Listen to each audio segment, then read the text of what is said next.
You know, behind an event like this, and if you take a look at the brochure, you know that there are many people who have been working behind stage, working a long time to make a small event like this possible. So I do have to show our gratitude to them. And that includes, for example, you will see the people who are sitting above you, behind you. It's actually the donation from China Telecom, 中华电信. The whole team donates their time and machine and effort in filming the whole thing so that they can put on the website, and they do all the work as well. And every time the whole team has to travel from Taichung to Taipei to do the film. So gratitude to 中华电信, to the China Telecom, and Professor Wagner is the reason why we have invited him here is. First of all, he is a very critical European intellectual who could offer us a very critical view of the events. And secondly, although he's not talking about the China-Taiwan relations, but given the fact that he knows the situation, our situation so well, so I don't think another person can do as good a job as he does to talk about the German unification with all its implications, while underlying it, knowing what people are thinking in this hall. So let's have the warmest applause for Professor Wagner, please.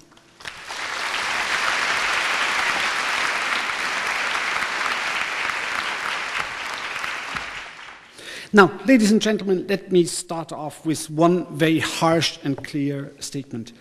The experiences in one place of the world are never, in any manner, linear, translatable into another situation. And therefore, I would ask you to somehow join me in an enterprise to try to understand what goes on in another place under its own particular conditions. And you might then draw some conclusion or the other, but I mean, one first has to get to an understanding and not streamline the historical record so as to fit one's own expectations and hopes. And I must say I'm extremely proud that the Lunitare Foundation and Lunitare herself have invited me here to talk about this. And this is not just because it's a very challenging topic, but also because I must say I'm very happy about the situation that here is a forum where you don't have some kind of a high-charged, basically party spirit battle, but an attempt to reason together, understand together, and accept the complexity of historical processes. Now, if you look at the standard master narrative of the German unification process, it goes about like this.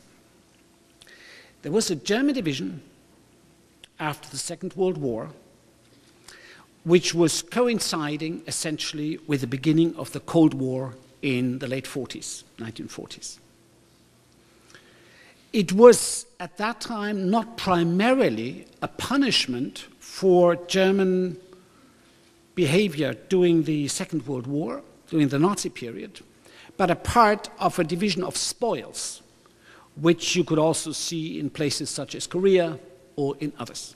Germany was in fact divided into three, or if you want, four parts.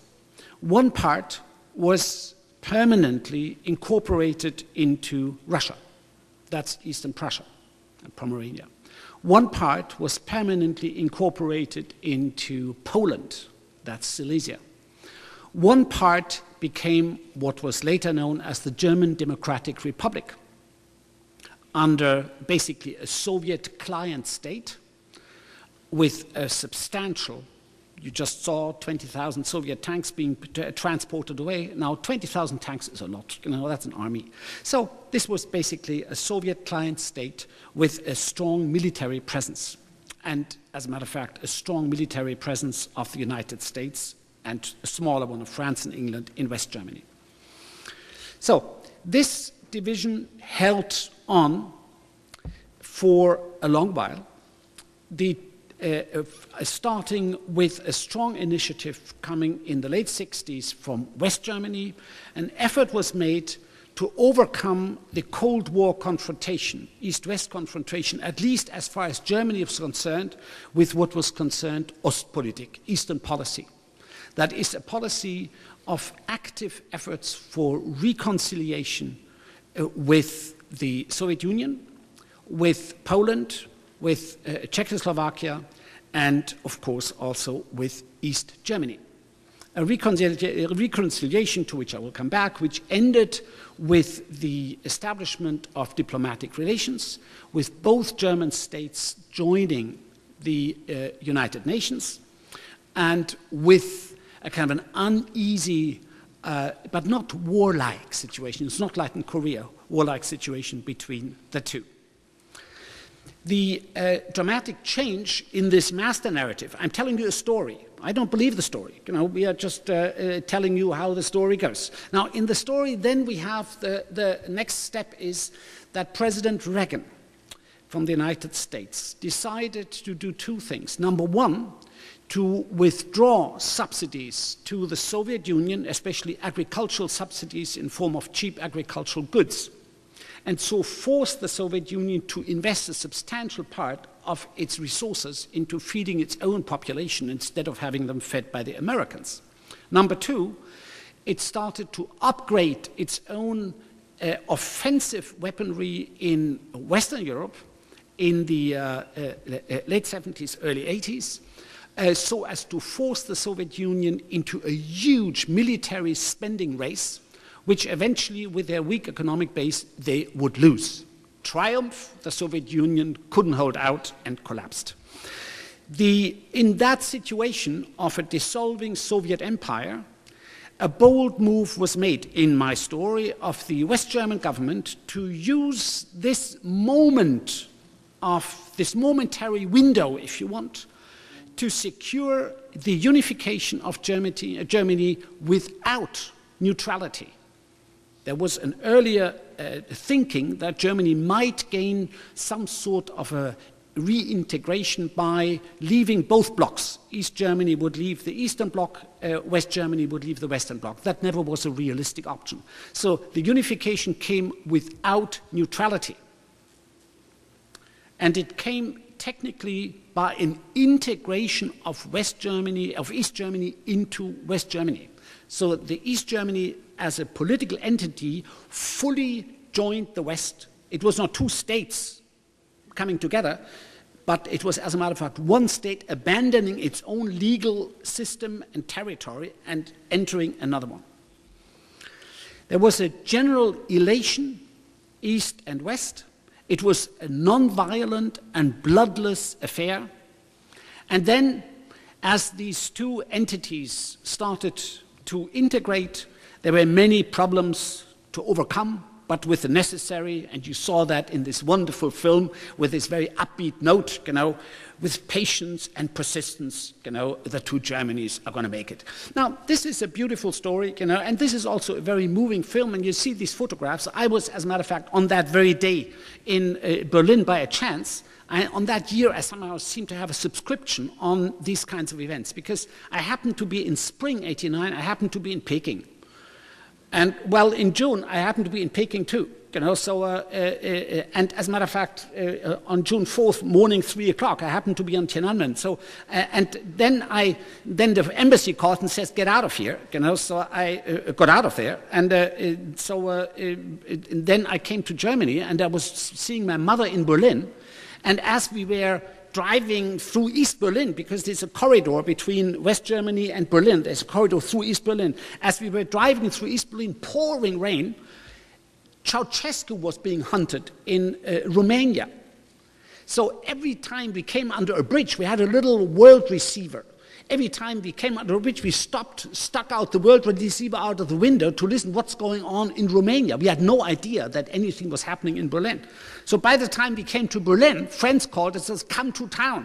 So we came to town that very night there, you know, when the wall fell. So I was a little bit jinxed. I thought, what is going on here? You know, is that because I'm coming? You know, I mean, you get a little bit irritated, you know, that somehow that you might have brought that all about.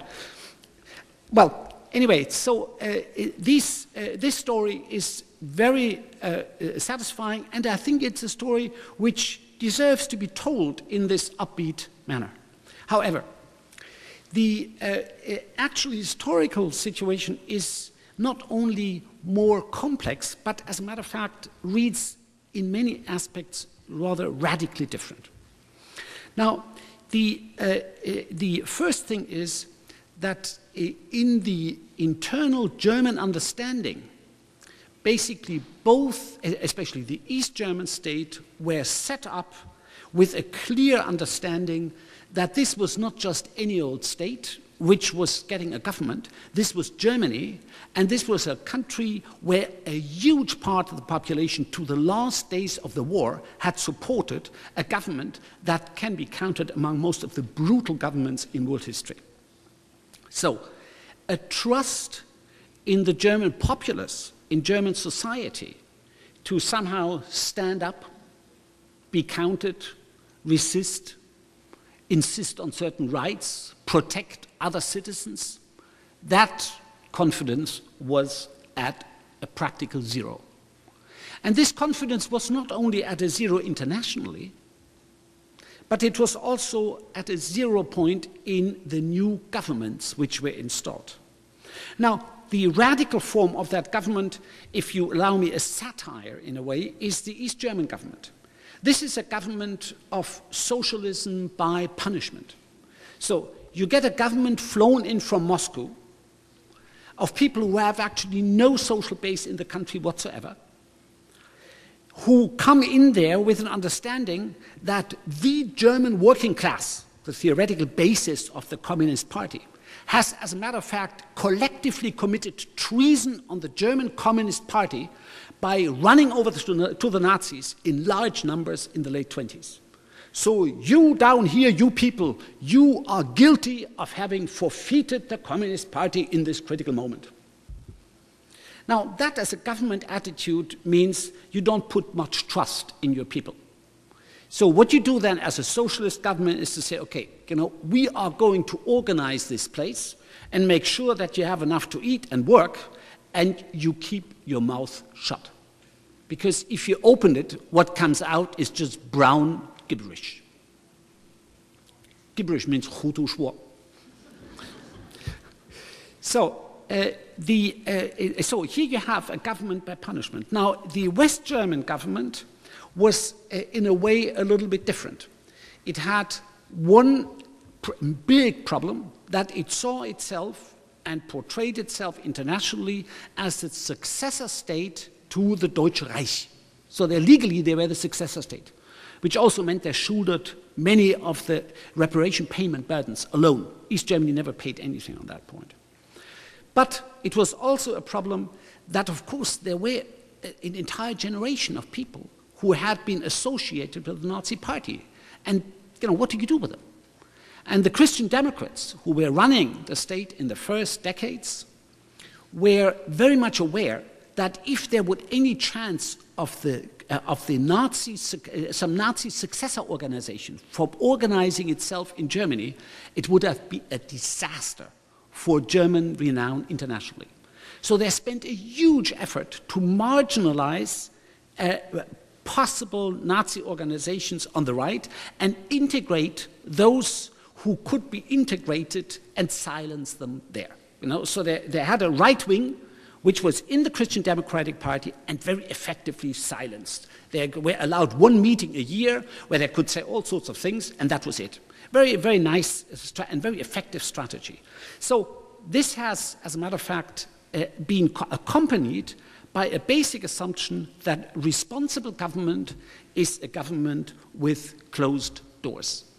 A government in Germany cannot rely on consultation with its people, because the moment its people have 2 beers, they start going haywire and start doing and saying things that are not acceptable. Now, this particular policy was coming under a substantial strain by the mid-60s, with first time a change in government, so that the main opposition party, the Social Democrats, came in. Now, the Social Democrats made one important breakthrough, that is, they felt that to actually overcome the strong resentment against Germany, especially in Eastern Europe, a new policy had to be developed. So they developed a policy of accepting the end of the Second World War with all its consequences. That is a policy of accepting Silesia is now a legitimate part of Poland. Eastern Prussia is now a legitimate part of the Soviet Union, and East Germany is a legitimate state in its own right, with which we have diplomatic relations and long-term cooperation of whatever sort. We might have a special relationship with them, you know, we are wealthier, so we support them, but basically it's a separate state. Now, the consequence of this was that basically there was a constitutional clause in the West German constitution which made mandatory for any government to strive for a unification of Germany. That was a constitutional duty. But given this new alignment of establishing a long-term peace arrangement with the Eastern European neighbors who had suffered a great deal under the Nazis, this stipulation was becoming an empty letter. That is, for all practical purposes, from the West German side, the claim for unification was marginalized as a right-wing revisionist thing which wanted to roll back the entire result of the Second World War, which was politically unacceptable. The new Ostpolitik meant, you know, peaceful, stable borders with the East, and essentially meant abandonment of the unification goal. That is, in West Germany, unification became a thing which a few right-wingers would occasionally talk about. No intellectual would ever mention it. You look at West German literature, the German theme, the relationship between the two states, inexisting. You look at West German scholarly institutions, not one single institution in West Germany was doing professional research on East Germany. I remember I did once a 5-part series for a radio on East German education, because the East German education is, of course, built on the same model as the Chinese PRC education, because that's all built on the Soviet model. You know, so I thought, well, half of it I know already, and the rest I add. You know, so I made something like a 4-hour program in a series in a radio, and I was completely amazed because, I mean, there were suddenly lots of universities who started to use this as a textbook because there was nothing else. You know, no, I'm not a specialist in East German educational history. That's ridiculous. You know, but that was the only thing around. So the ignorance in West Germany about the realities of East Germany was quite overwhelming. And I remember there was one little book which was called Good Morning, My Beauty, written by an Austrian woman, Maxi Wander, who lived in East Germany. She was married there. So she had interviews with some 30 or 40 East German women. And people in West Germany read that like a science fiction story. I mean, this is like, this could have happened on Mars. You know, it was just 200 miles away, you know. I mean, this was a country where everything was so totally different. You know, you read this book, you know, as something quite sensational. So you have a thinning out of, even on the political level, of a commitment to unification. And you have a discussion, a public discussion, started from the Social Democrats, as a matter of the left wing of the Social Democrats, but then eventually everybody started to agree to abolish the unification clause from the German Constitution, West German Constitution. So, I mean, this is a completely different story. So you don't hear, you know, you have, you know, patriotic aspirations, East and West fighting for the unification of Germany. There's nothing of the kind, you know. You have a very happy settling of West Germany in its existing borders, you know, but you have in East Germany a different situation. You have there a split between the government and the people. Now, the government was trying to settle its own situation by building the Berlin Wall.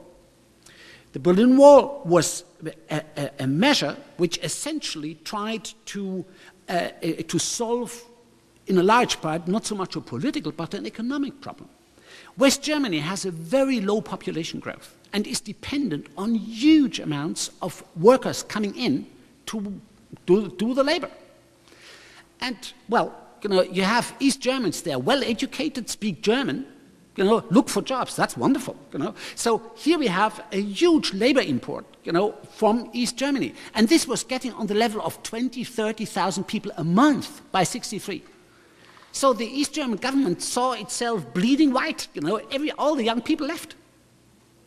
So then they built the wall, which they had the wonderful idea of not calling a wall that will prevent you from leaving, but it was a Schutzwall, a protective wall against secret Western agents constantly and illegal immigrants and all sorts of wild people constantly coming into the East, of which nobody had ever heard, but it was a nice linguistic term. So here we have now, the next moment is that the East Germany, under the conditions of the wall, was able to offer some compromises, to say, okay, now you are locked in, you can't leave, but we give you a little bit more breathing space. And the next thing they did was to say, okay, now we are, as a matter of fact, not opting for unification, which they originally did. They said, we go for a German socialist revolution. We have to liberate the West, and make it socialist too. By 1973, they abandoned that and declared East Germany to be the first socialist nation on German soil. That was the formula. So suddenly they were a nation. Now everybody who has read Stalin knows once you are a nation, you have to have a language.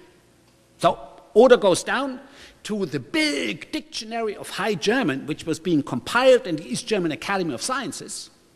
From today on, the East and West German meanings must be registered separately. So suddenly, you have two languages there. I mean, we are not now in the China-Taiwan situation. We are not now in a situation that we have that kind of a dictionary, But, I mean, you look, in fact, at the uses even in simple language like, I don't know, whether it's Ranzhao Lu or Ranzhao Di. So one says Ranzhao Lu, the other one is Ranzhao Di for inflation, soft landing. Right? So you have... Ranzhou Lu is the one you see here. Ranzhou Di is in Dalu. So you have a kind of a 语言的分开. So this is just a normal affair. Anyway, so you had the government was trying to establish a nation and a language and the whole works. At the same time, you get on the popular level a different situation. Germany was economically booming. It was becoming a consumer culture.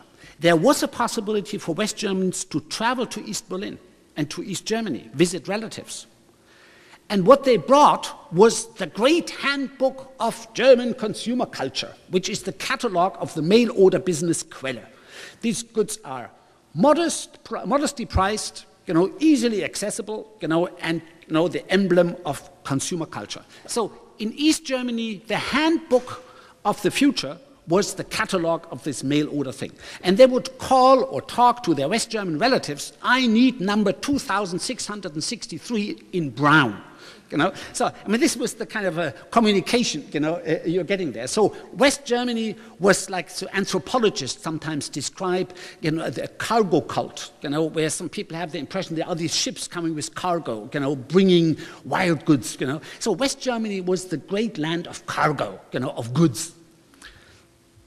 At the same time, now that was a very important unification element, because somehow there was a desire, to join that kind of a thing. There was a second element, and that was television. Germany is a small country, so West German television could be seen nearly all over East Germany. Not over all of it, but something like 90%. And that was a terrible trouble, because these old antennas, you could see where they're directed. So the state security was going after you, and people then put them inside the attic, so you couldn't see it from outside, very messy. But as a matter of fact, the largest part of the East German population regularly looked West German TV, which meant that, as an example, youth language, the jargon young people use, was pretty much unified. You know, the division of language which this high dictionary was producing was basically one which separated 东德的干部话和西方的民语，所以基本上是 completely artificial separation. So you had some elements there, and you had those people who were politically aware and were unhappy about the continuing Soviet presence. They couldn't talk about the Soviet Union. That was impossible. What they were talking about was very simply, they talked about basically, I think, these Germanys somehow belong together. That was the kind of talking about the Soviet Union. You didn't mention the Soviet Union, but you somehow talked about that. Now, Germany, and that was part of the Eastern policy, is of course a very young country. I mean, Germany has been formed in 1871, and before that, it consisted of a huge amount, up to 300 different states. And they were all independent. They had all their own orchestras, foreign ministry, propaganda department, and I don't know what, you know. So you had, I mean, this was, you know, you traveled from Frankfurt to Hamburg, you know, and you went through 40 different borders. So Germany is not an old state, you know, and the German language is spoken in a lot of places which are not, have never belonged to anything of Germany either. So it's not linguistically or geographically an old, solid entity, you know, or of an age, let's say, like France is or England is. So there is a certain weakness in the stability of the German state entity, and therefore it was rather easily accepted. And it was mostly accepted in the population of the West as, in a way, a legitimate punishment for German behavior during the Second World War. And as that, it was accepted. No further discussion. So here we have now the moment when a completely different movement, a different situation comes in.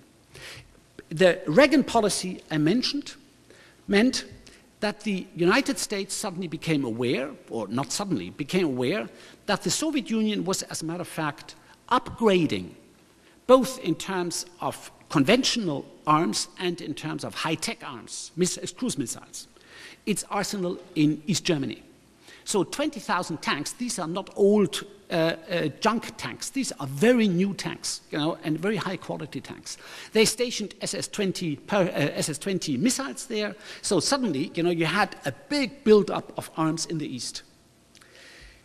The United States, you know, Reagan in this strategy sounds so brilliant. Now, if you look what he has been reading CIA reports. And in the CIA's unendingly informed knowledge about the Soviet Union was, as a matter of fact, outpacing the United States.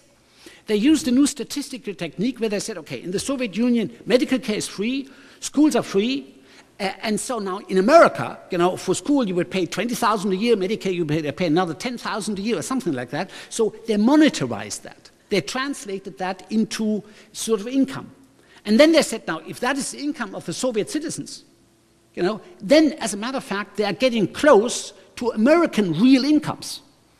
And the CIA report for 1987 for East Germany, as a matter of fact, on that basis claims that East German citizens' real per capita income is higher than West Germany. So the information level, you know, of the American government, you know, was not optimal, to put it that way. So basically what Reagan was thinking is that the Soviet Union is so wealthy that they are able to put a huge amount in military armament, and they are able to, as a matter of fact, overrun the very weak American military presence in Western Europe without any great problem, which in terms of simple conventional arms, there is no question about it. Both sides had nuclear arms, so they couldn't use it, you know, because, I mean, you have a counter-strike option. So in conventional arms, a Soviet tank advance, you know, was a foregone conclusion. So the United States then decided to counter by stationing, against huge opposition at the time, by stationing Pershing missiles. These are nuclear-head cruise missiles in West Germany. And they even had the intention to bury nuclear landmines in West Germany. Now, this as a defensive measure is already quite wild. You know? Now, imagine, you know, your government here would decide, okay, to prevent any Chinese attack, we will bury 50 nuclear landmines in Taiwan. You know? And if the mainland Chinese come, we blow them up and we are dead too, but they won't get us either. You know? No, that's not somehow a very brilliant strategy. But so this was basically what they were planning. And you look in American military journals at the time, they were talking of, they're using a nice term that was theater war. Theater war means that you have two parties have a war in a third place, which doesn't hit either one of them, you know, and they have it out there. That's very nice. You protect your own industries and population, you know, and you have it out somewhere. So Europe became this very nice place for a theater war. Small, you know, nice, you know, big confrontation there, both sides nicely armed, you know, so you could have it out there, you know, and decide who is the bigger boss here. So this was a very public and very important discussion. So suddenly, completely independent of German aspirations for unity or something like that, people on both sides of the Iron Curtain, because that was not only going to Germany, that was going through all Europe, both sides of the Iron Curtain were saying, well, you know, somehow we are like sitting ducks here. You know, we don't like that. You know, we are getting afraid. So, and that was a very important basis for a very strong cooperation. And suddenly you had people communicating with each other who hadn't talked for the last 50 years and having a common interest. Say, well, we don't like that situation. You know, this is very tight. You know, both powers, you know, basically having their little war here on our heads. You know, that is not funny. And in that particular situation, suddenly the German question took a completely new turn. And in come here two people, two forces. The one force are the Maoist students. Now, in Germany, you had a student movement like all over the place, you know, and the students had at some moment decided that just running around on the street and shouting slogans against Vietnam War and things like that would go. So we have to organize the working class, and in order to do that, you have to form Leninist parties. So there were a number of these. There were in Germany was already a communist party associated with the East German Communist Party. Pretty small, but with quite a lot of financial support from East Germany. So now these students were then deciding that that was revisionism, that that was not true communism in East Germany. And the Soviet Union wasn't true communist either. So for them, suddenly, the Cultural Revolution and Maoist doctrine became a big thing. And as a matter of fact, in that particular situation, it had quite some explanatory power. At the time, that is, we are talking here at the last years of the Cultural Revolution, Deng Xiaoping gave a big speech in the United States here, where he was proclaiming the so-called theory of three worlds. Now, the theory of three worlds means that there are two superpowers, and that's the Soviet Union and the United States. They are both fighting for hegemony. Then you have a second layer of smaller powers, European states, Canada, Australia. Now, they are in the middle. And then you have the 发展中国家, you know, the developing world. Right? Now, they are most exploited by the superpowers, and they're also a bit exploited by the middle powers, you know, but the middle powers don't really know how to operate. They can go there or there. Now, what the revolutionaries have to do is to get these middle powers to link up with the third world against the superpowers. Now, that, in the European context, suddenly sounded like a rather intelligent analysis. Because here you have the big superpowers fighting it out in Europe, and you have these smaller European states suddenly finding, and people suddenly finding a common interest and saying, well, we don't want that. You know, look good. So suddenly these Maoists found a market for themselves. And in this context, and that's very important, one of these Maoist groups, called Communist Party of Germany, as a matter of Marxist-Leninist, they were not, as a matter of fact, didn't have that supplement, just Communist Party of Germany. They were suddenly reviving the theme of German unity on the left. I was at that meeting, I remember. In Berlin, suddenly one of these communists got up, gave a speech, you know, and said, and we are supporting a struggle for German unity as a part of the anti-hegemonic struggle, of the struggle against the two superpowers. And the 2,000 or 3,000 students in there, there was a general moan there. They thought they were going completely haywire because German unity was an ultra-right-wing theme. No honest intellectual would even take that word into his mouth. So suddenly the Maoists were talking German unity. Now, the basis for that was, of course, in a way, Chinese policy. Because Chinese policy had done two things, PRC policy. They had, on the one end, said, okay, we accept two German states as states because they recognize each other. So there was a Chinese ambassador in East Berlin and a Chinese ambassador in Bonn, West Germany, right? They had done later the same in Korea, right? So they have accepted this fact, but they always maintained that basically they are in favor of a German unification under the pretense that this would be directed against the control of these two superpowers. So suddenly, there was some marginal group. I mean, this party would get, 30, 40,000 people on the street in a big demonstration, but that was it, And they took part in some election, and I think normally they got 1% or perhaps 2%, and in some precincts in some big towns where lots of students were, they might get up to 15 or 20%, but that was quite rare. But the important thing was that suddenly you have a macro climate change in which a completely new agenda for German unity comes up, which has nothing to do with grand patriotic aspirations, nationalist fever, but which has something to do with fear. How can we both get ourselves out of that conundrum, of being the battlefield for the others? And in that moment, in 1976, comes Wolf Biermann. So now the first song we have here is a song where he is, you must imagine in Berlin, you have the divided city. Here is, Berlin was a little bit built on the Venice model, so you have lots of rivers through it and so on and so forth. So as a matter of fact, one of the only train station to which you would go when you would travel from West to East Berlin would be the Friedrichstraße, a train station. And the Friedrichstraße goes directly over one of these canals, and there is a bridge. And on this bridge, old metal bridge, completely rotten, Now, on this bridge, in the middle, it's a bridge from the late 19th century, and as in these wonderful buildings in capital cities at the time, you have in the middle of that bridge, an eagle, with the wings spread out, Now, this is, of course, the state emblem of Prussia and then of Germany, the national eagle. So this eagle is basically directly at the border. The border goes straight to his belly, because he's in the middle of the river, and the border is in the middle of the river, right?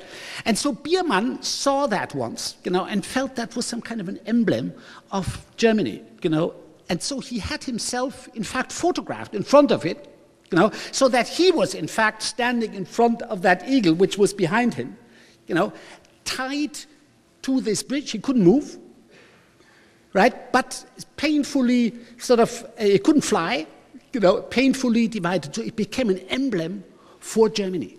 Now, for a complex Germany, it has this eagle, which is something like German imperialism and Prussia and all this kind of a pompous German stuff on the one end, but it's on the other end, it's kind of this poor thing there, nailed to this bridge, and with the national border going straight through him, right? So it became, in his song, a rather strong emblem for a Germany with a complex past, the symbolism of the eagle, but with a presence which is sort of completely bizarre, and where two things are somehow separated and stuck, which should be flying and should have sort of some kind of a mobility.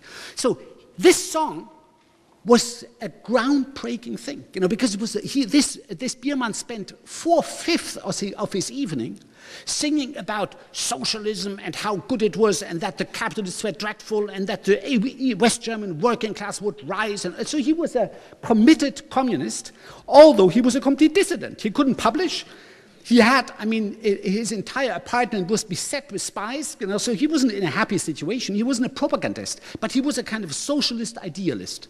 And that was quite wonderful, because the audience were lots of young people there. So for them, here is somebody who is genuinely of the left, even so left that many wouldn't agree with it. But he was suddenly talking about Germany. And he was suddenly talking about Germany in a manner which was also very charming, because he's a very, very lively and a strong singer. So suddenly the German theme became something of a rather great importance. And Biermann's performances always are with discussion. So people can shout questions to him. Wolf, what do you think about that? Or they make arguments, they give little speeches, and he would sit there and answer. And this was quite fascinating, because most of the people in the audience who asked questions were from the very Maoist group I just mentioned. So he was constantly confronted with questions which were directly pushing in the same direction. And we will have some more in it.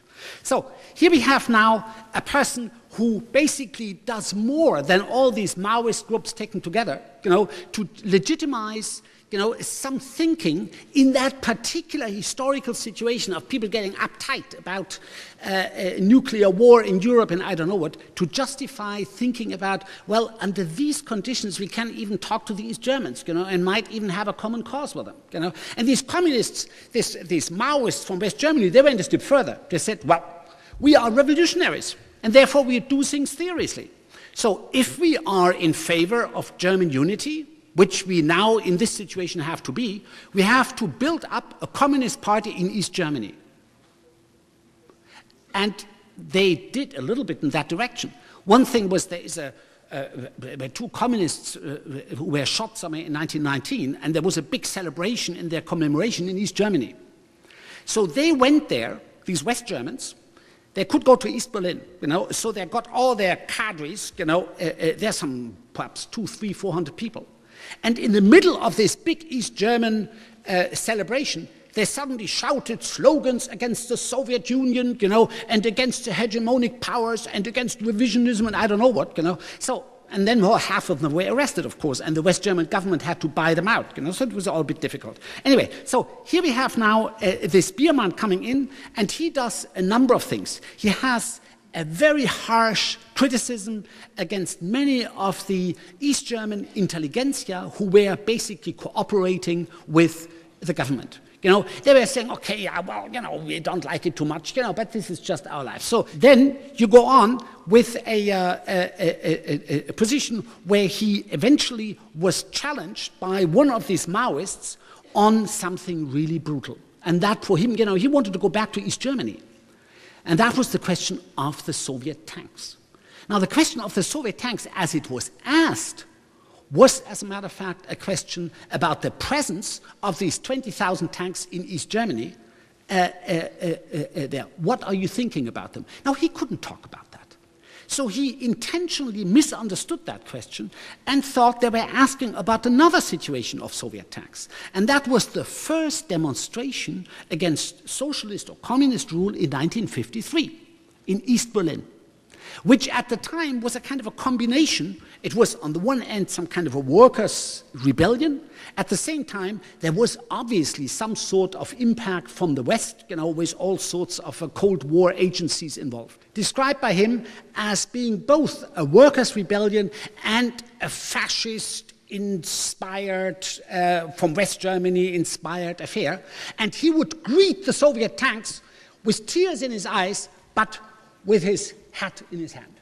So here you have somebody, and the funny thing is the answer from the guy, it's not recorded here, who asked the question. I remember that. He shouted back and says, at that time, the Soviet Union under Stalin was a socialist revolutionary country. The suppression of this fascist upheaval in 1953 was justified. So the guy who had asked the question wanted to know about Soviet tanks today. At that time, Stalin's picture was still hanging on Tiananmen. He was still in Maoist favor. So therefore, in 1953, the suppression of this workers' uprising by Stalinist policy was okay, because Stalin was good in the eyes of these Maoists. right? But now we are in anti-hegemonic struggle. The presence of Soviet tanks in East Europe, in Eastern Germany, is unacceptable. So you have this very, very strange situation here where suddenly you have a public discussion about German issues, about the tanks in East Germany, about the question of what happened in history, and so on. And this, as a matter of fact, has had a huge impact. Now, I will get in a few seconds, I will get a note that I should start to shut up. So therefore, I will try to be as short as I can possibly be. Now, the second major thing also coming from East Germany was a book by a woman writer called Christa Wolf. And it's called Cassandra. Now, Cassandra is you know who Cassandra is. She was in the Trojan War, the daughter of the king of Troy, who always predicted disaster to come. So she has become a metaphor for somebody, is a Cassandra voice, you know, sort of predicting doom.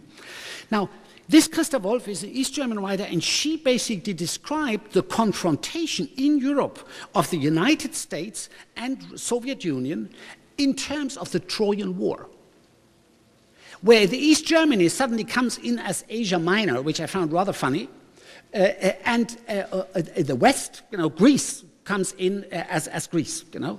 And now the interesting thing is she was not saying there is one side to blame. Both sides are basically bargaining into ever higher frenzy of warfare propaganda, and they are both equally to blame. And they are both equally dehumanized by the war they have been pushing.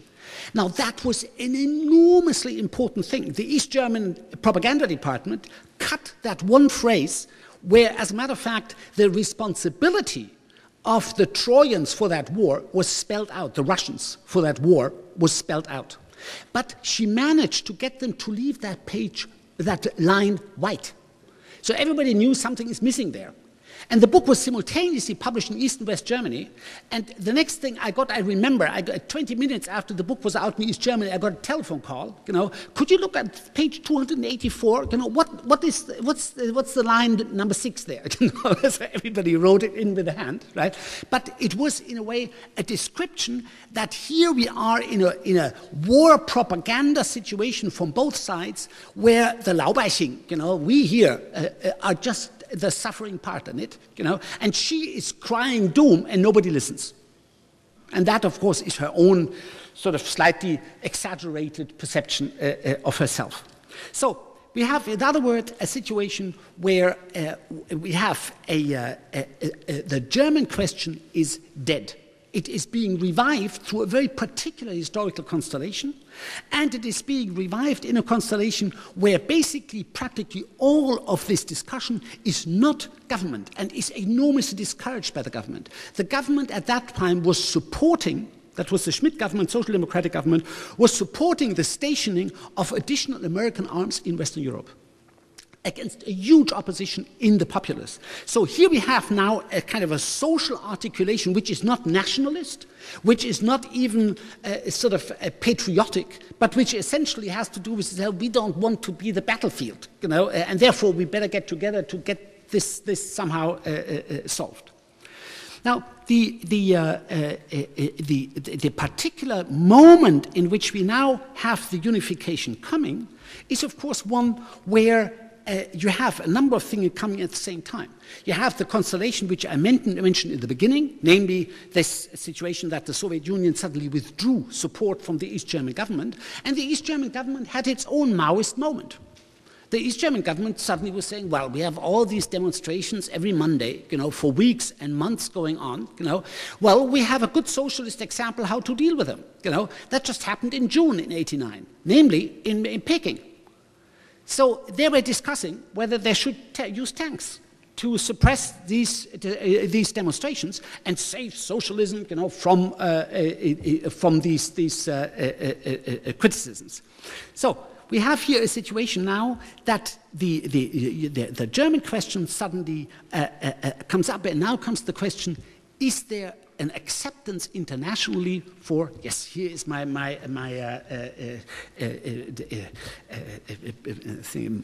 admonition coming.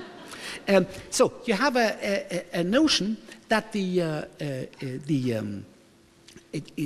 question was, will the international community accept German unity? That wasn't an easy question. I mean, Germany is a pretty big economic power. East Germany was the largest and most modern economic power in East Europe. They had the same role in the Comecon, the Eastern market, than West Germans had in the West. So this is not a child's play. And for the French and the British and quite a lot of others, to have a unified Germany was not funny for a moment.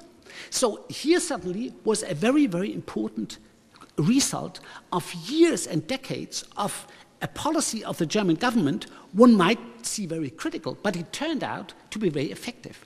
By basically not supporting any sort of public debate of national issues, but by saying, okay, you are Germans, you better keep your mouth shut because you failed once, we don't want that to be repeated, not useful. So that has created an international climate where the international community, especially also the neighboring states, including Poland and so on, will say, okay, well, these Germans, they tend to keep to the law, they adhere to international treaties, they maintain their institutions rather well, they are well integrated into big economic and military alliances, NATO and so on and so forth, which will not allow them to just do their own thing. And one must say that, as a matter of fact, one cannot say, although there have been always little incidents, that there has been a strong presence of Nazi ideology in Germany. Now, this was absolutely essential. You must imagine, you read every day some kind of a big politician making some nationalist speeches, talking that Hitler was completely misjudged, the Holocaust didn't happen, these wonderful things, right? Now, if that was a normal situation in Germany, the international community would have absolutely balked against German unification. There was no way. But many, many years and decades of a rather oppressive, to a degree, policy, which did not support social articulation, led, in fact, to a situation that the international community said, well, there are quite a stable place, where all these elements are not coming out, and therefore, even if they should come together, that is an acceptable affair. So I myself was very critical of many of the measures of the government to basically suppress public discussion of many big issues, including this threatening war situation there. But one must say the result of this policy was extremely positive because, in fact, the Kohl government at that moment used that very short window, to, as a matter of fact, manage something which nobody had wanted anymore, nobody had counted on anymore, but which suddenly fell on their head, and they said, okay, we take it.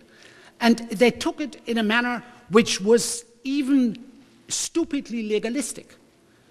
The East Germany did not, the two German states didn't form some kind of a state and state contract, and gradually sort of integrated. No. There was a legal possibility that the East German state governments, the local state governments, could declare they are part of West Germany. From that second on, all the laws, all the decisions they had made since 1949 were illegal, were not valid anymore. And they were part of West Germany, full stop, including retirement benefits, property rights, legal stipulations, and so all the court judgments in East Germany, they were all wiped out. Now, this is a kind of a sudden solution, which has big problems, of course. And one of the completely unanticipated problems was that with the moment that East Germany and then the other socialist states basically abandoned the socialist system, the threat situation, nuclear confrontation, Cold War, stopped. But at the same time, the East European, rather cohesive economic system collapsed too. Everybody went for hard currency, and the East Germans couldn't sell their products to Romania if the Romanians could get for the same hard currency better products from West Germany. So East German industry was flat within a few months and has not really revived to this very moment. So therefore, we have now a situation, and I will now be very short, where the unification is to be managed. It is not something which evokes great patriotic fever. It is not anything which even evokes anymore the tradition of anti-hegemonic struggle, nuclear war. That's all gone. It's just a trivial fact. Germany is Germany. and nobody stands up and starts jubilating. It's like something like, I don't know, you suddenly get a telephone call, and somebody says, well, I'm your sister. You might not know, but your father had, somehow, well, it's your sister. You might not even like her. That's not the point. If it's your sister, it's your sister. That's full stop. So basically, there is a kind of rather sober attitude to handling East Germany, but it is also one which occasionally leads to resentful reactions. Now, one of the standard resentful reactions is, of course, the East German reaction. You would have the West Germans assumed that East Germans are craving for democracy. So they saw these demonstrations. Every Monday they had these wonderful demonstrations, church organized, very nice. Peaceful, no drop of blood, all wonderful. So they thought, this is East Germany. Then came the unification, and suddenly, what they saw, in fact, was people completely besotted with consumer goods. Which for good intellectuals, of course, is not a very high level of patriotism or political commitment. So, and then came the first elections. And in the first elections, and this has been repeated ever since, the East German successor organization of the Communist Party tends to get something between 23 and 28% of the vote in East Germany. They get about 0.3 in West Germany. But, I mean, they are stronger than the Social Democrats. They are, in many states, the strongest or second strongest party. Now, here you have a situation which, in West German political thinking, is unexplainable. Now, if they have suffered so long and things were so difficult, they have all run for cover and fled and so on and so forth, why would a quarter of the population vote for it, for their successor organization? Well, so that is one part of an East German resentment reaction of saying, okay, we have been colonized by the West Germans, and they are pompous and they're arrogant, and they treat us like second-rate citizens and say, well, you have no idea how to run a proper business, we tell you, and there are quite a lot of people who talk like that. So the same thing is a resentment reaction you often have in West Germany. And one of the reasons why I took this bizarre title is, of course, one businessman's adventure, and with that I will stop. Now here's a businessman who says, well, German unification, I will see whether I'm a tourist specialist, let's make some business out of that. So he bought the villa of the East German party chief, Honecker. And then he bought part of the Berlin Wall and put the parts of the Berlin Wall around that villa. And then he hired former security guards from East Germany to be, as a matter of fact, armed guards, on the wall there, right? And then he offered a socialist week. So you could check in there and change money at bizarre exchange rates, go into shops where there was basically nothing to buy, have your Stasi informer always with you, reporting on you, going to criticism and self-criticism session, having a 1st of May demonstration, all in 1 week. So you get a kind of a power pack of socialism in 1 week, And this is, with the guards always making sure that you don't run away. So this is a kind of a little tourism idea. And then comes the vicious part of it. A TV station in West Germany decided that they would make a poll among West German listeners and would ask them, now there has been a proposal to transform all of East Germany on this model into a socialist Disneyland, where you can go check in for a week and experience socialism, And the East Germans seem to like it so much, quarter of them vote for the communists, so they would be happy to administer that, Now, what would you think about that? Now, of course, that was an ironical question, and people probably answered in an ironical manner, But something like 75% of those responding said, top idea, So, I mean, this is the dream of unity, in its more satirical aspects, right? But, you look at the actual situation is, of course, messy and complex, but one must also say that it has been I mean, there are lots of articles saying what it is a failure and economically it doesn't work and so on and so forth, but people are sticking with it because, as I say, it's like suddenly you get a telephone call, I'm your sister, you know, and so, you know, there's just, you stick together and you somehow have to make do, and you do that on a day by day and individual level, and that, I think, is, as a matter of fact, what is happening, and I think it is relatively reasonable so, because also West Germany and East Germany are integrated in a huge system of legal institutional structures in the common market, in NATO, in the United Nations, etc., etc. They are not standalone, feverish nationalist places where they're suddenly becoming a great power or something like that. As a matter of fact, one of the great charms, one must say, of this dreadful Second World War is that this young nation-state nationalist fever has been seriously burned out of the hearts of my generation. If you ask me, you know, time is up, she says, and I'm just in the last sentence, as a matter of fact, you know, well timed, you know. So if you ask me, you know, how would you define yourself? To this very day, I would say I'm a European. You know, I live in Germany, you know, and what? You know, no flag waving. You know, just, you know, everyday life, and I'm rather happy with that. So I think very probably, you know, anything where you get into a high fever situation, where people are making decisions which are, as a matter of fact, unacceptable to the international community, they are not institutionally secured in a stable manner, but are driven by some kind of a nationalist frenzy of whatever sort, ends up in a bloody affair. And just one last reminder, one always thinks that the end of the Cold War was now suddenly the time of German unity. Well, this is, as a matter of fact, a very extraordinary, unusual event. Most states, after the end of the Cold War, fell apart. Look at Yugoslavia. Look at the former Soviet Union. Look at Czechia. You know, look now, even at Belgium is thinking of splitting into two places. You know, so the notion that once the Cold War is over, you know, all these things will be united, that's all nonsense. You know, this is all too fine. You know, so okay, I'm here, and thank you very much for your patience.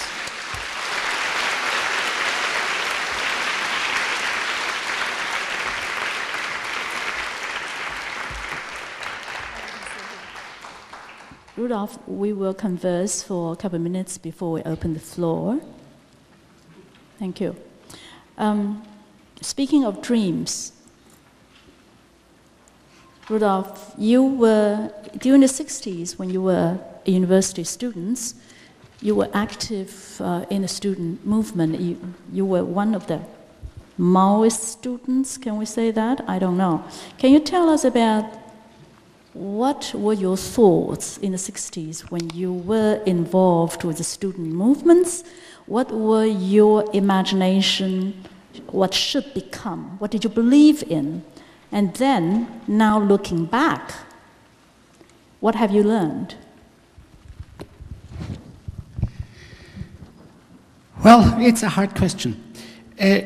What I was, like many of my generation, in the 60s, what we were rebelling against, mostly, was a society which was essentially deprived of its voice. We felt we are not old people who have lived through the Second World War, were members of the Nazi Party. We are a post-war generation, and we refuse to be silenced by the suspicions about the voices of society, which are based, as a matter of fact, on assumptions, which is that any German, you know, the moment he starts drinking a bit of beer, becomes a Nazi. You know, this was somehow the general climate. So one strong element there was a clamor for a society that was also intellectually more interesting. I mean, the 50s and 60s were unbelievably boring. You know, you had this government pronouncement, it was dead silence. You know, the entire Second World War was a non-topic, not discussed until 1962. My school teaching ended in 1933. That's it. You know, afterwards, it's no more history, forgotten. You know, so so there was much rebellion. And many of the forms of this rebellion were, as a matter of fact, in lifestyle, on big politics, on international politics. But one must also say, I myself, I was by some kind of a again, one of these bizarre combination of historical circumstances, I became head of the student government in Munich, the biggest German university, in 1968. Now, this was, I had no tradition of student activism or anything like that, this was, fell on my head, but the problem was very simply that I had assumed I had some sort of an understanding of the German polity, and we had a big campaign against the constitutional change, and I learned 10, 15 years later that the entire thing was a complete misunderstanding. There was a reform of the German constitution which was called the laws of emergency, which in emergency situation you could tap telephones and so on and so forth. Now, we felt that was completely outrageous, and protested against it. Now, the actual story is the United States had still its troops in Germany, and West Germany was not a fully sovereign state. So the United States indicated to the West German government, if you want to be a fully sovereign state, you have to have legal options to deal with emergencies, especially in this Cold War confrontation. Then came, nobody ever explained a word of that. I knew every single document about that, I learned that by chance in the United States 10 years later. And then I noticed, I'm not a politician. I don't have a nose to understand what's going on, and therefore I withdrew from any active politics. I must say my own link, if you want, with Maoism or this kind of thing is basically in the mid-late 70s, when this type of analysis, this three-world theory, which I outlined here, that was something which I felt did have a point. And a lot of people felt that who had no otherwise socialist or communist commitment, but they felt that's a kind of an analysis of the international constellation, which seemed to carry some weight. There was the Prague invasion, there was the Afghanistan invasion from the Soviet Union. So the Soviet Union had shown itself as a place which wasn't exactly socialist, and the Americans had done that job a little bit earlier in Vietnam. So basically, that was rather convincing. But I had never a kind of a social activism on that point. But to put it short, I was frustrated, really physically frustrated with a kind of a staleness of the public life in Germany in the 60s, and was then, as a matter of fact, very irritated about the potential of these two superpowers actually battling it out in Europe. And that's why I as an example, did quite a lot of direct links also with East German dissidents and so on and so forth. So I was certainly active in that field because I felt that was useful and helpful. So I talked with Biermann often and all these people. That was, of course, that's something I did then. Okay. Rudolf, you actually gave... the story is very complex, but I think you gave a very clear account of the process in which the West Germans looked upon the issue of unification. It's not, it was unified in 1990, not really because of a concerted effort out of a patriotism for one Germany, but it has a lot to do rather with the international geopolitics of the time. But I would like to hear you say a little bit more about what about the same issue from the East German perspective? How did they look at the unification issue? You mentioned a little bit saying that the communist East Germany, the GDR, said we want to unite. It's one Germany. Out of what basis? And somebody like Biermann, what was in his head? Can you tell us a little more? The story is like that. In the original 50s Cold War story was that East Germany said, okay, we are socialist and we want a socialist revolution in all of Germany. So that was their unification program. The West Germans had a constitutional stipulations to go for unification, which, as a matter of fact, was completely unrealistic, because the Soviet Union was there with arms and so on and so forth. So this was a long-term type of commitment, which, in fact, was not enacted even in the 50s and 60s. There were some spy activities and so on and so forth in East Germany, but basically, the West Germans had accepted that. You see, Adenauer, the first chancellor after the war, was basically somebody who had opted for the independence of the Rhineland. So he felt that Prussia, which is basically East Germany, forget it. We don't want anything of that. We do our Rhineland independence. So he had no commitment at all. So therefore, now the East Germans switched position and said, okay, we abandon unification and we say we are a socialist nation on German soil. But before that, so this was 73. Before that, they were, as a matter of fact, having a West German Communist Party, which was financed by them and towing their line, which was pushing for socialist revolution in West Germany to unite with the East. That had, in the people, no basis whatsoever. but was unification a really important issue for the East Germans before 1973? Or because socialism had a lot to do with internationalism as well, and so probably Germany as one nation probably did not play a very important role in their socialist ideology, or did it? It did, in fact, not. I mean, you look at the East German propaganda in the 50s and 60s, the all-German theme was not a very strong one. They constantly talked about Germany because their audience, you know, they were listening to the radio, they're looking TV, they were constantly thinking about it. They had relatives there, they were traveling, many of them were disappearing into West Germany, right? So it was a constant theme, but there was no strong push for a unification on that side. But one must also say, you see, there was once upon a time, as a matter of fact, an offer for unification. And that comes from the most unlikely candidate, namely from Stalin. Stalin, in 1952, wrote a letter to Adenauer and said, okay, here's the offer. The offer is you become neutral, get out of NATO, become a neutral buffer thing in the middle of Europe. We accept unification. He never got an answer. Rudolf, we'll give the floor to our audience today.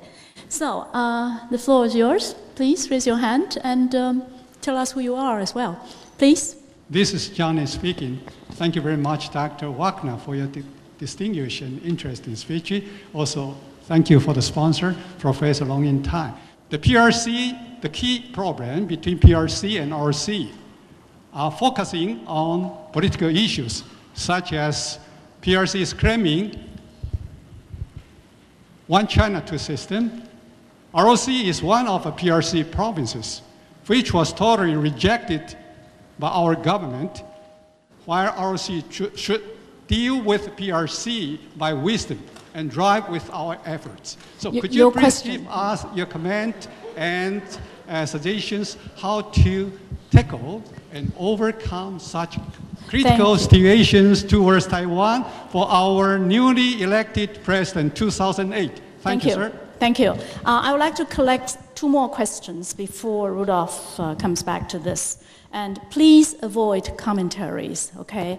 Say your question directly and sharply. Please? Two more questions? Please. Good afternoon, Professor Wagner. My question is, you know, the stock market of Chinese is soaring dramatically, and as we know, it is a benchmark of economy. And many people believe that the Chinese powerful government will ensure this trend before 2008 Olympic Games, because if the stock market collapse, if the stock market collapse, people may be in panic and the society may be in a mess. But before 2008, there will be the Chinese Communist Party Delegate Conference 2 days later. Also, there will be presidency elections of the US and Taiwan. So 2008 may be a very special year. So can you predict what will happen and what the government will do in 2008? Thank you very much. Thank you. Thanks to, welcome to Taiwan. Thanks for your speech. My name is Elaine. From Confucius, Taoism, to now, we are embracing democracy and trying to learn the Western isms. There's a huge gap. Question? So, would you help us to understand, since we will just jump from the ancient to the present, from Chinese ancient to the Western present, and there was no cognitive construction evolving, and how can our education change that? Thank you. Rudolf, it's yours.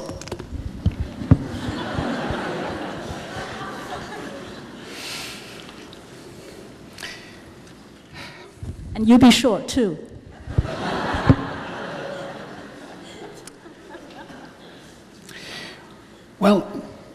The Taiwan issue is obviously, historically, a very complicated one. But one would also see that it hasn't started just a few weeks ago.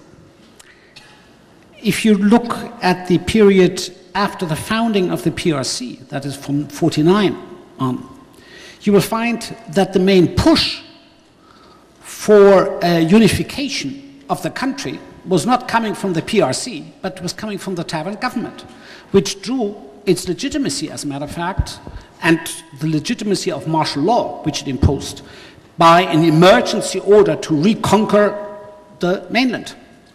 So we don't have a situation that, as a matter of fact, Taiwan has been doing its own stuff all the time and the PRC is just talking big. It's not like that. It is, as a matter of fact, again, very messy. Now, of course, if we go further back in history, I'm very familiar with that. But there is, again, the record is complicated. You can argue, and justifiably so, that Taiwan has had an independent history for many centuries. There is no question about it. It has a migrating population coming from here and there, and so this is just a normal thing. And it was certainly not very much in the attention of the Qing for any period. But you look at the ceding of Taiwan in 1895 to Japan, and you look at the press, then the young press, then in the mainland, and you look at the number of records of people then, there were, as a matter of fact, quite a lot of people who felt that was a guochi, that was a shame for the nation, you know, and that should not be tolerated, and Taiwan is part of our national territory, and so on and so forth. But the difficulty is very simply that a streamlining doesn't help. And probably the historical going back to say, well, Taiwan was always or never, that doesn't help. You know, you're operating in an international environment where this historical question is pulled by all sides. So now let me talk about the one sentence about the 2008. Of course, you can put together a package and say, well, here is that election and the Olympics and the stock market and I don't know what, you know. Now, first, soberly speaking, the PRC government has been amazingly successful after Tiananmen, and actually since the 80s, in managing at least the economic part. I mean, you talk to any economist, he will tell you it is completely incomprehensible. They have no model to go by, but they have managed, you look at the big crisis, the Asian economic crisis, you know, you look at now the stock market bubble, you know, they somehow have a rather good hand in doing that in a very sober and essentially non-ideological manner. You see, one of the weaknesses of socialist thinking is that you have certain principles from which are deducted certain necessities. And since since Deng Xiaoping invented this new political theory, which he called Mosuo, you know, just muddling your way through, right? That has been a very bright theory because it allows for a pragmatic handling. And so I, as a matter of fact, think that one of the important things in China pushing for the Olympics was to prevent people who were pushing for a harsh Taiwan policy to have a platform. When they got the Olympics, that basically meant no war in the next 8 years. After the Olympics, things get tough. That might be more difficult, right? So I basically think that the assumption by now for a government which has no external controls, they have shown a substantial amount of restraint. And compared to other communist governments, they have shown a lot. Well, in fact, they didn't. So there is, as a matter of fact, much more of a rational government in the PRC. Uncontrolled, basically closed door, but you look at the outside manifestations of that, this is not a government which goes into hysterical nationalist whipping up of frenzy into some kind of a big military confrontation. No. That's not their style, you know, at least at the moment. Today, I want to thank everybody who has helped behind the scene. I want to thank our special guests who come here to show their support, to show their the understanding of our effort. And finally, I want to say again, please walk along with our foundation. Let's work together for a better future. Well, because we have no choice anyway. And finally, of course, the biggest thank, I want everybody to give the thanks to our guest from Germany, Professor Wagner. Thank you so much.